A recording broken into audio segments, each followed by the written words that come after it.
I drove 10 straight hours to get to the woods in Mississippi. No hotels, no towns nearby, just trees and dirt roads. That was the point. Disconnect for a few days. No work, no phone signal, no people. Just me, a tent, and some canned food.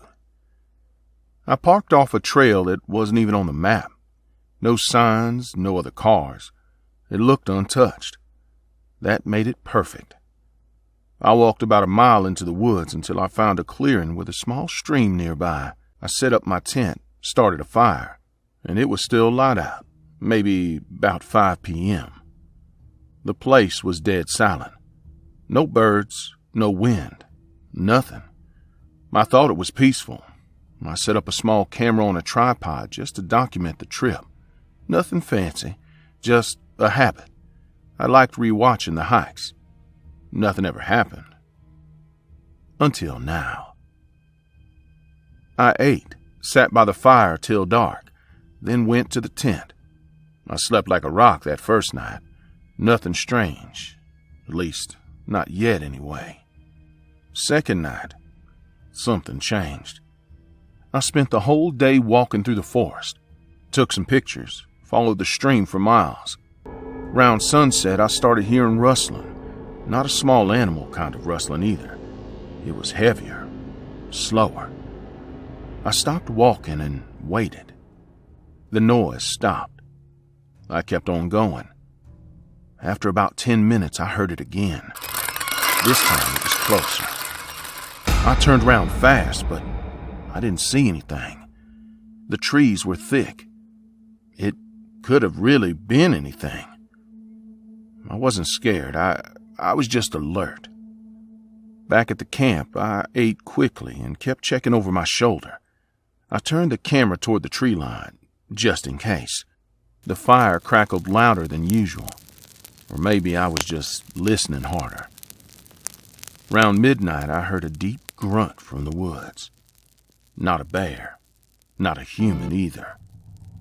I grabbed the flashlight and pointed it into the trees. I didn't see anything, but I didn't sleep that night. I kept hearing the crunch of something circling the tent. The next morning, I checked the area. No footprints, no broken branches. I thought maybe I was just tired, but the camera had recorded something. Around 3 a.m., the audio picked up heavy breathing, slow and steady. Something had stood just outside the frame for almost a full minute, then silence. That whole day, I stayed close to the tent. I felt like I wasn't alone. I kept glancing at the trees. They looked different now, like they were hiding something. I kept hearing low grunts, clicks, and branches cracking in patterns. Not random, not natural. That evening, as I was boiling water, I caught movement. Something was crouched between two trees. It was far, but I saw it through the camera.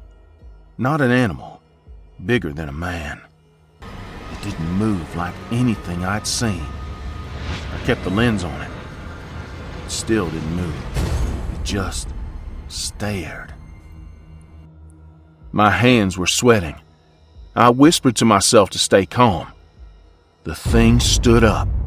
It was huge, 7 feet easy. Broad shoulders, arms hanging low. The second it straightened, it vanished behind the tree. I dropped the pot. The water hissed in the fire. I backed into the tent and zipped it shut, though I knew that wouldn't stop anything. I spent the next hour just listening. Every crack, every shift of the wind through the branches sounded like footsteps. The fire outside had died down to embers. I didn't want to go out to feed it. My camera battery was draining, but I couldn't stop recording. At one point, I heard a whistle. A long, slow whistle. Human-like. But off, like someone trying to mimic how people sound.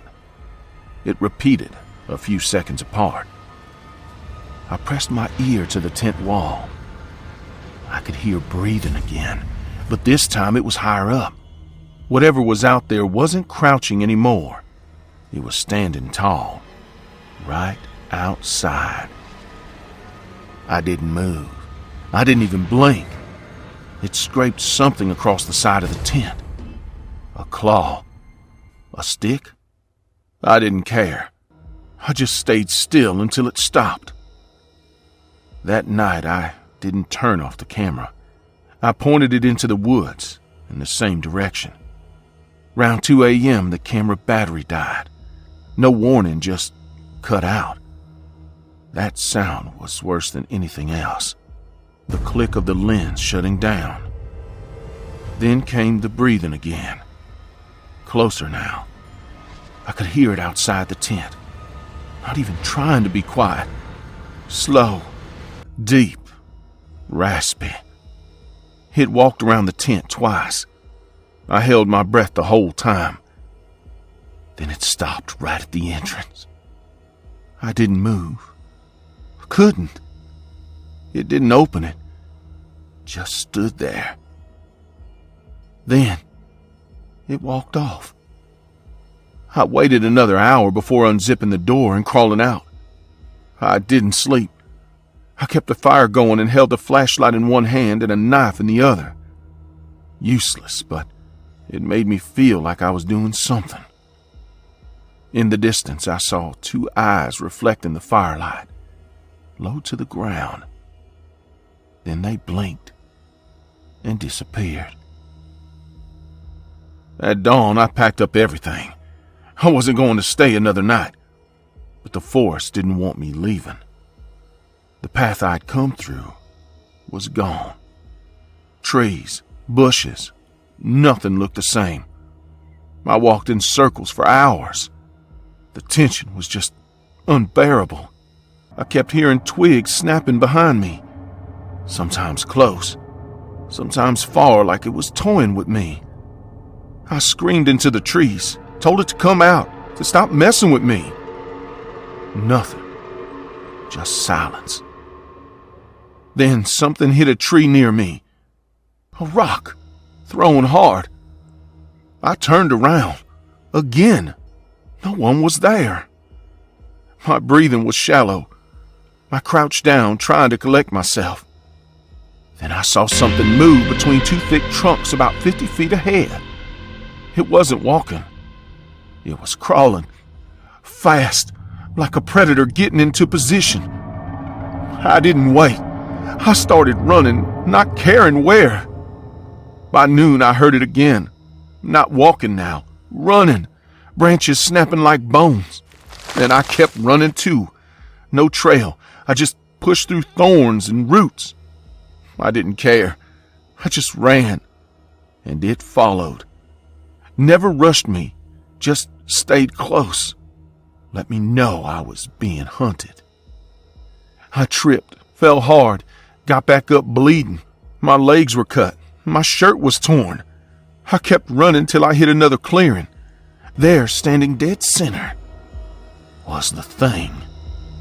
Bigger than before, matted hair, long arms, face almost human, but not. No expression. It just stared. I turned and ran, heard it grunt before me. I didn't look back. My heart felt like it was going to explode. I slipped again, this time down a hill, and I hit a tree. I blacked out for a second, and when I came to, it was quiet. No birds, no breathing, nothing. I crawled into a holler under some roots and waited. Hours passed, maybe more. I was shaking. I didn't know where my gear was, and I didn't care. I just wanted out. Then I heard it again. A low growl, right above me. Its arm came through the roots, thick, hairy, with black nails like knives. I kicked hard, and it grunted, but it didn't let go. It pulled harder. I screamed, grabbed a rock, and smashed it against its arm. It let me go. I backed out fast, scraped my back on the roots, but didn't stop. I ran through the mud, branches tearing at my face. I fell again, rolled down another slope. It pulled at the roots one by one. I kicked its arm. It grabbed my ankle. I screamed and kicked harder. Finally, I got loose. I crawled out of the back of that holler and bolted. I didn't look back. I just ran. I ran and ran until I saw a road. It looked real this time, not like the fake trails from before. I followed it, limping, until I heard an engine. A pickup truck came into view. I waved like a maniac. The guy thankfully pulled over. He asked if I was all right. I didn't answer. I just climbed in. We drove for maybe an hour before I said a word. He kept looking at me like I was crazy. Maybe I looked crazy. Maybe I was crazy. He dropped me at a gas station near town I had never heard of. My phone finally had a signal. I called a friend to pick me up. Even in the truck, I kept checking the rearview mirror. Every time the trees lined up just right, I swear I thought I saw it standing there, watching, not moving, just there, like it knew it didn't need to chase me anymore. I uploaded the footage. Only one clip had anything clear. The moment the thing stood up, it was blurry, but real. I posted it anonymously. A few people called it fake. Most ignored it. I haven't gone back. Won't. Sometimes I hear heavy footsteps outside my apartment at night. It's probably nothing. But I always check the lock twice now. It started small. No mystery, no drama, just weird glances between kids at school and the sudden silence during recess. My little brother Kyle started acting strange too. At first, it was small stuff, sitting in the porch for hours, staring into the woods behind our house, not talking much. Mom thought he was going through a phase. I knew better. Kyle used to be loud. He used to laugh at everything. 3 kids had already gone missing that year, all under 12. Nobody had answers. Cops blamed runaways. The parents looked destroyed. The town acted like it wasn't happening. But it was, and it was getting worse. One night I found Kyle in the backyard. He was barefoot, staring straight ahead into the trees. It was past midnight. His eyes didn't blink. He didn't shiver. He just stood there, like the cold didn't matter. "Kyle, go inside." He didn't even turn. I had to drag him by the arm. He didn't resist. He didn't say anything either, like he was sleepwalking, but awake. His skin was cold, not cool, cold. That's when I started staying up at night. A week later, he stopped eating properly. He just puked out his food, whispered things under his breath. I tried listening once. It wasn't English. It wasn't any language I knew. His eyes always looked tired, but he never slept. Just sat at the window, locked on the tree line. Every hour of the night, I'd find him there, completely still.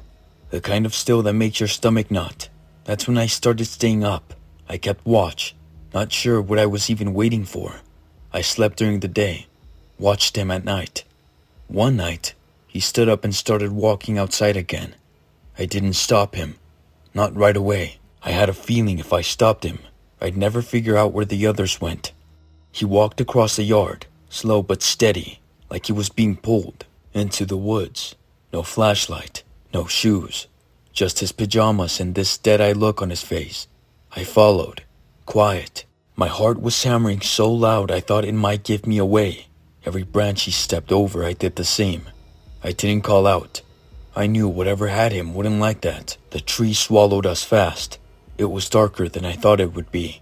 I kept my eyes on Kyle. That was the only thing I could do. We walked for about 15 minutes. No sound but the crunch of twigs under our feet. Then he stopped. I froze behind a tree. Something else was in the clearing. Tall, still, pale, no face. My brain couldn't make sense of what I was seeing. It was like my eyes were rejecting it. I couldn't breathe. Kyle walked up to it. It held out a hand. Kyle took it. He didn't hesitate. Like they knew each other. Like this was always meant to happen. I wanted to scream. Wanted to run and grab him. But I couldn't move. Not because I was frozen with fear. But because I knew if I rushed in, I might lose both of us. I waited until they turned. That thing started walking deeper into the forest, taking Kyle with it. Every step they took, I felt like I was watching something permanent. Then I moved. I ran straight at them. They were 20 feet ahead. I got closer, then closer. Branches scraping my arms. My foot sank in mud. I lunged forward, reaching out. And then they vanished. Like flipping a switch. Gone, just me in the woods alone. There was no sound, no movement, no sign they'd ever been there. Just my own panicked breathing echoing back at me. I stood there, shaking, turning in circles like an idiot. I called his name once, then silence. The silence that answered felt wrong, heavy, like the trees were holding their breath. I shouted, screamed Kyle's name. Nothing, not even echoes. Then I started hearing things. Not footsteps, not animals. Something else. Like a buzzing inside my skull. Like something was scraping the inside of my ears with needles. I turned and there it was. The thing, 10 feet away. Just standing there. No eyes. No mouth. Just looking. Somehow, its limbs were too long. Wrong, like they didn't bend the way they should. And I bolted. No plan, just pure instinct. Trees whipped past me. I tripped more than once. Got back up. I knew it was behind me, even if I didn't look. Every instinct I had screamed to keep moving. Every time I paused, it appeared again. Closer, always just standing there. I didn't hear it move. It was just there, like it warped the space around it. Like it could choose when and where to exist. My mind started tearing itself apart, trying to reason with what I was seeing. I kept running. At one point, I saw a tree split in half, like it had been torn, not chopped. My shirt got snagged on a branch. I ripped free. My lungs were burning. My legs were done. But I didn't stop. Something deep in me said that stopping meant being erased. Then I heard it. Breathing. Not mine. Wet and slow. Coming from nowhere. Then everywhere. That's when I knew this thing wasn't human. Nor anything that ever belonged here. Eventually, I collapsed. Not because I gave up. But because my body quit on me. Face in the dirt. Blood in my hands. Then silence. Real silence. The kind that makes you question if sound ever existed. I didn't see it anymore. I didn't know if it was lost or if it just let me go. I crawled into a fallen log and hid behind it. I stayed there for hours, maybe the whole night. I was shaking, but not from fear. I think it was just the cold, or maybe the adrenaline finally wore off. My jaw hurt from clenching. My fingers were stiff. My body wanted to shut down again. When the sun rose, I forced myself up. I didn't know where I was, but I found a road. A truck driver picked me up. Took me to the hospital. They said I was lucky to be alive. They asked me where Kyle was. I lied. Said we got separated. I knew the truth wouldn't help. I knew no one would believe me. And honestly, I didn't want to see the look in their eyes when they realized I left him there. Even though I didn't. Not really. In that moment, I realized it was something worse than just losing him. Something had chosen him. And I had no idea why. I went home. Mom was a wreck. The cops searched the woods again. Nothing. No signs. No prints. Just my torn shirt and a scrape of blood on a rock. They filed another report. Said they'd keep looking. But their eyes said they'd already given up. I stopped talking to people. I stopped going out. I kept seeing Kyle. Not in my dreams. In the yard. At the edge of the woods. Staring at me. Always at night. Same pajamas. Same empty face. Always silent. Always watching. He never came close. Just stood there, like he was waiting for something. Sometimes I tried to approach. He would disappear the second I stepped off the porch. It was like the forest swallowed him. One time, I thought I saw the tall thing behind him. Just for a second. And then, it was gone. Like it never existed. I don't think it follows me. But it knows where I am. I still live here. I don't know why. Maybe because leaving feels worse. Like running would make it stronger. Like it wants me to leave. And I won't give it that. The woods are quiet now. No more missing kids. Maybe it got what it wanted. Maybe Kyle was the last. Maybe I was supposed to be taken too. Maybe I still am. And this is all just a lead up. But I know it's not coming back. Not really. And whatever that thing is, it still watches, still waits, still whispers things I don't understand in the gaps between silence. I don't sleep much. I keep the lights on. And every now and then, when the night is dead silent, I hear the door creak. Just a little. I don't check anymore, because I know it's not the wind, and it's not Kyle.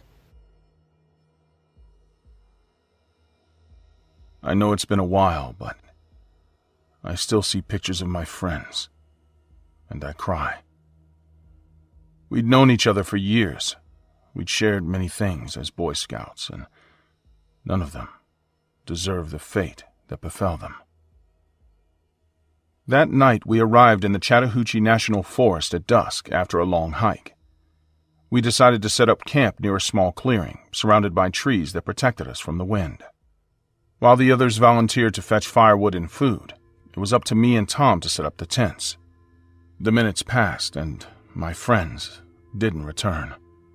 The sun was already going down. Tom, who had always been the most carefree of the group, began to show signs of anxiety. "Where are the boys? Don't you think they're taking too long?" "They must have been distracted by something. They'll be back." I thought they would come back, although I was a little worried. I tried not to think about it too much, but every second that passed without news from the others made me more nervous. Finally, the darkness fell completely. Something was very wrong. "I'm going to look for them.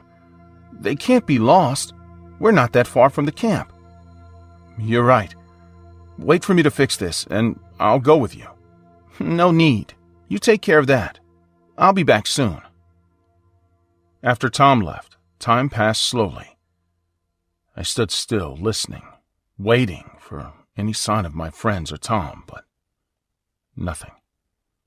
None came, and now I was terrified. Suddenly, I heard something. It was a low sound, almost a murmur, but it was coming from somewhere in the trees. I turned off the flashlight and stood silently, trying to locate where it was coming from. I thought it was Tom, so I approached, relieved. I kept walking, until suddenly, I stopped. That wasn't Tom, and that wasn't a whisper. It was a laugh, and it wasn't from any of my friends. I backed slowly towards the tent and hid in it, with my flashlight off and my eyes wide open. I had no idea how to react. I was frozen with fear. Then, I heard it. Footsteps. Light but steady footsteps, walking around the tent. I stood perfectly still, trying to control my breathing. I couldn't see anything, but I knew someone was there, walking around, watching the tent, knowing that I was in it. Then, it happened. The zip at the entrance of the tent began to move, slowly opening. My heart was pounding in my chest, and terror swept over me. Someone was opening the tent from the outside. A man stuck his head into the tent. The man was terrifying. Maybe there wasn't much to differentiate him aesthetically from a normal man, but his look, his gestures, his smile. This man looked like a monster. Unable to move or scream, I just sat there, staring at him, not knowing what to do. He just looked at me, smiling, enjoying my fear. He crawled into the tent, his huge figure blocking the exit. Panic seized me, and before I knew it, I'd closed my eyes, expecting the worst. I felt his breath on my face, hot as his low, throaty laugh. Hello. Not knowing what to do, I answered. "What do you want? What are you going to do to me?" "I just came to visit. I am a very curious person. Where are your friends?" "I don't know. I'm waiting for them." "I think I saw them."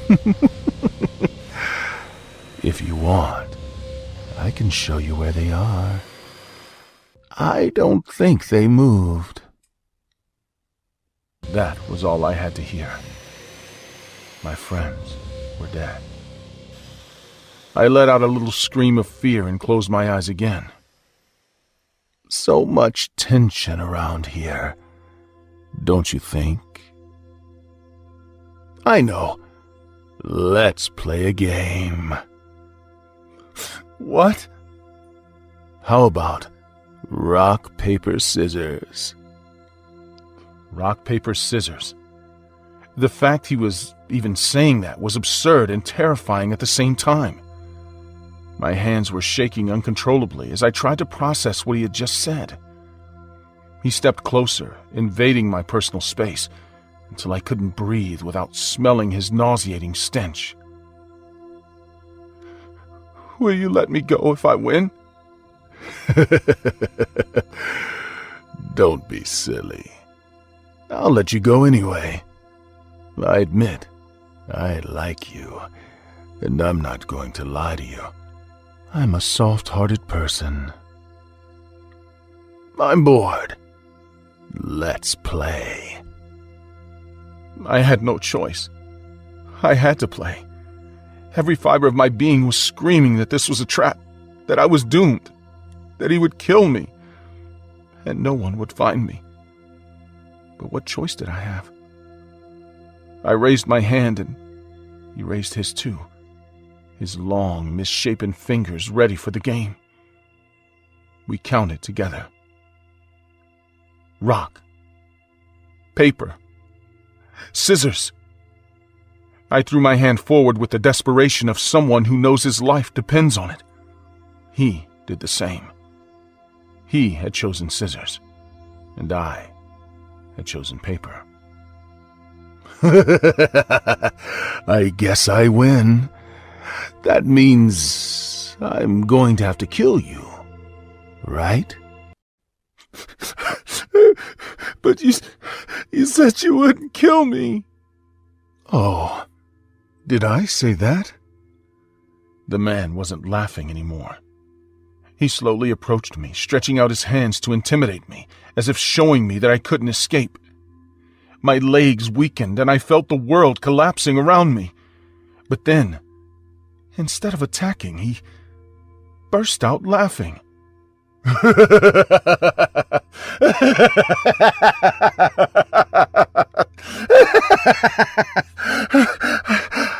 It's true.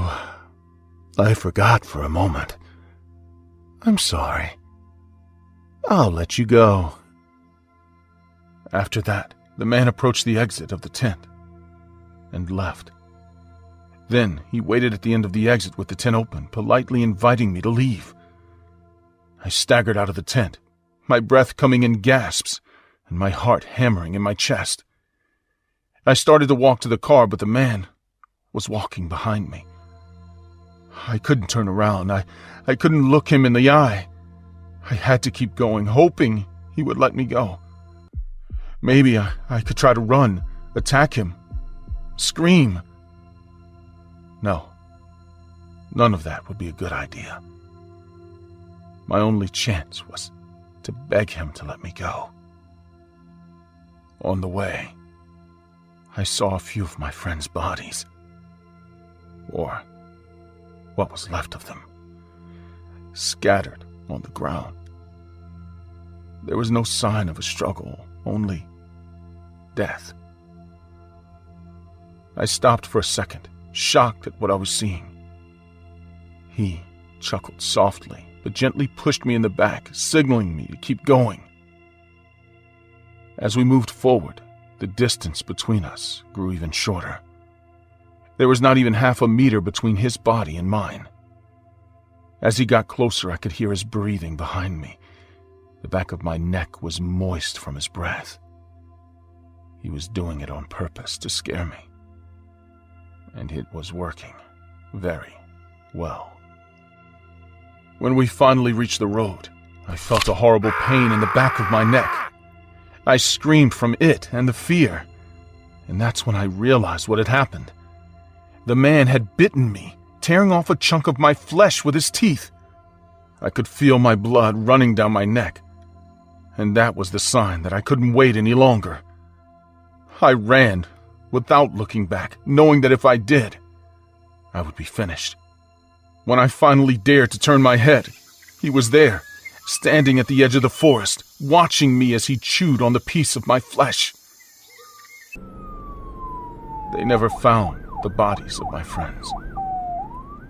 They only found me, bleeding to death on the roadside, on the verge of collapse. I always thought I was an unlucky person for what I experienced that day. Today, I think the opposite. I think I'm a very lucky person, as I survived what I would later learn was Gary Hilton, a dangerous serial killer known for hunting humans in the woods and leaving no survivors. This story is inspired by the crimes of Gary Hilton, a serial killer. He was an American known as the National Forest Serial Killer. Hilton was a predator that stalked people in remote forest areas of the southeastern United States, kidnapping and brutally murdering his victims.